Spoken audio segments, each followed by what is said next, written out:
These are the questions that I'm answering in this video. What's the most valuable thing you've learned that helped you progress the most in making music? Best advice for beginner producers? What do you do when you have an inspiration block? And what made you want to start making beats? What's up everybody? Chris Punsalan here, back with another video. Today's video is going to be a Q&A, and the clips that I'm going to show you are from the podcast that I just released on Tuesday. If you'd like to listen to the full thing, it is on my SoundCloud right now. Link in the description for that. And also, if you'd like to watch the full video of the podcast, I made a separate YouTube channel for that. Link in the description as well. Before we get into the Q&A, I'm going to make a beat that is going to be the background music for this video. Here we go.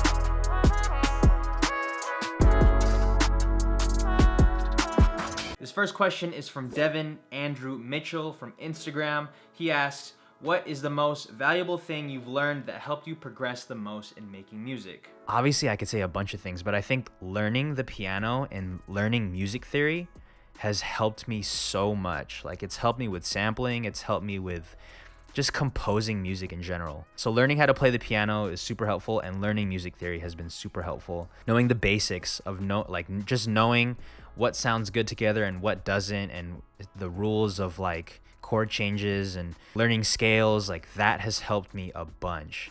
And if you haven't started learning music theory, then I suggest learning it. There's a guy on YouTube named Michael New, super helpful dude. Learn music theory, it'll help you a bunch. It'll eliminate the guessing out of making music, and it'll just make your process go by so much faster. Next question is from I am Chris Guzman. He asks, what's the best advice you'd give to beginner producers? Watch tutorials and apply them to your beats. And just make beats. And that's really the best advice I can give. Like, there's so many tutorials on YouTube, it's crazy. Like, literally a tutorial about everything. Like, if you're an Ableton user, there's this YouTuber named Sadowik on YouTube where he has a video that's explaining your first 30 minutes in Ableton. And if you just take the time, that 30 minutes to sit down and like learn something and apply it and just do that every single day, you will get better. You will get better. Next question is from I Forgot Everything, and the question is, what do you do when you have an inspiration block and have a hard time creating something? I am a super easily influenced person. If I watch a video on a guy that does magic tricks and he makes it look super easy, and I'll get caught in like the YouTube rabbit hole of just like people doing magic tricks, then like it'll make me want to do magic tricks. So how I hack myself is I'll just watch people make beats and watch people in the studio, and like just watching people create gets me so inspired because I want to do that. And listening to music that I want to create, like listening to some of my favorite songs, like that makes me want to create. So just like watching other people make music is what inspires me to create. And the last question is from Kung Fu Danny, and he asks, what made you want to start making beats? Back when I was a junior in high school, on the first day of school, I pulled up to my chemistry class and the teacher wasn't there, so we were all standing outside waiting for the class or waiting for the teacher to come. And I see this dude like standing on the wall, headphones in, notepad in hand. It was like all scribbled up, like on the yellow, like classic notepad, right? I think it was like my first sighting of a rapper, I guess.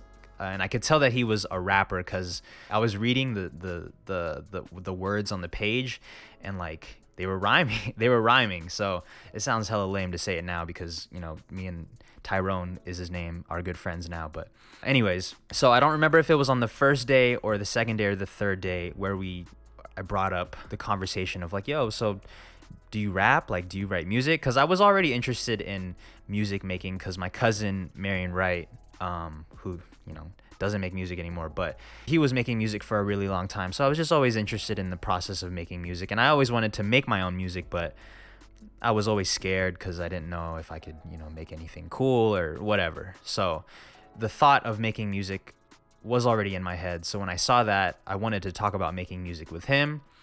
And he was telling me like, yeah, I just got this new setup, about to start recording music. And that like instantly inspired me to like want to write music.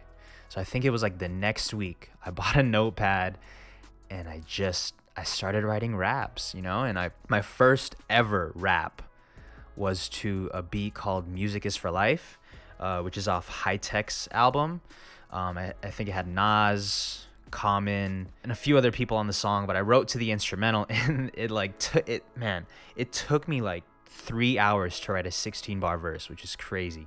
Like it took me 3 hours to sit down and write it, but after I wrote that verse, I was hooked. I was like, yo, I just wrote the craziest shit ever. Like I am the best rapper alive.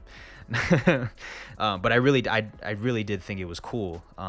Kept writing music, kept having conversations about music with Tyrone, and we grew closer. And then I eventually bought my own mic, had my own setup, and I was having a really hard time finding beats that I liked. Obviously there's a bunch of beats on the internet, but I just couldn't find exactly what it was that I was looking for. So I was like, you know what? Let me make my own stuff. So like, I think 3 years after I started writing, I decided to make my own beats, picked up a machine. Man, that was super rough. Cause like I started on FL Studio, had a hard time figuring it out, bought a MPD, had a hard time figuring it out, so I returned it. I think I even tried Reason. I pretty much tried every single program, and then the last thing that I tried was the machine. Went to Guitar Center, bought it, came back, registered it, did the whole thing again. Couldn't figure it out, and I was like, man, forget this, dude. And I gave up, and I was like, I went to go return the machine, but pull up to Guitar Center, and the dude is like, sorry, man, if you registered the machine, you can't return it anymore. Like, it's already yours. Like, you have to keep it. It's just part of the policy. So I was like, fuck, man, I'm stuck with this thing. So then I was like, you know what? Fuck it.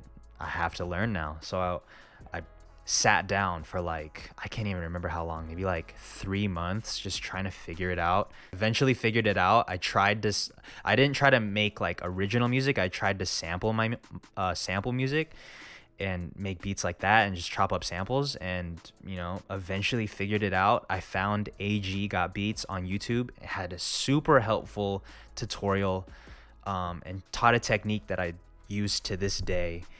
And yeah, man, if it wasn't for AG Got Beats on YouTube, I would not be making beats today. He just taught this technique where if you take a 4-bar loop, chop it up or auto slice it, and it'll auto slice into 16 evenly spread pieces, and you can play each chop over drums.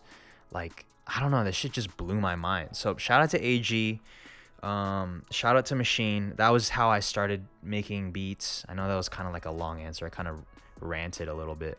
And that is going to conclude today's video. Thank you guys so much for watching. I hope you guys enjoyed.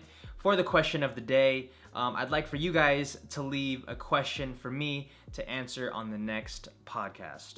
So leave that down in the comments below, and also leave your IG or Twitter handle somewhere in the comments so I can choose 5 of you to win today's video giveaway. Like I said in the beginning, if you'd like to listen to the full podcast on SoundCloud, it is linked in the description. It's coming to Google Play, Spotify, Apple Podcasts, and anywhere that you can get podcasts soon. But for now, it's on the SoundCloud page, so link in the description for that. And also, if you'd like to watch the full video version of the podcast, I made a separate YouTube channel, link in the description for that. The official name of this podcast is the Prodcast Podcast.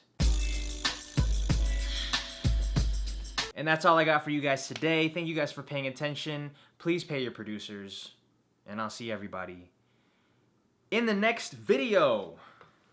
See ya.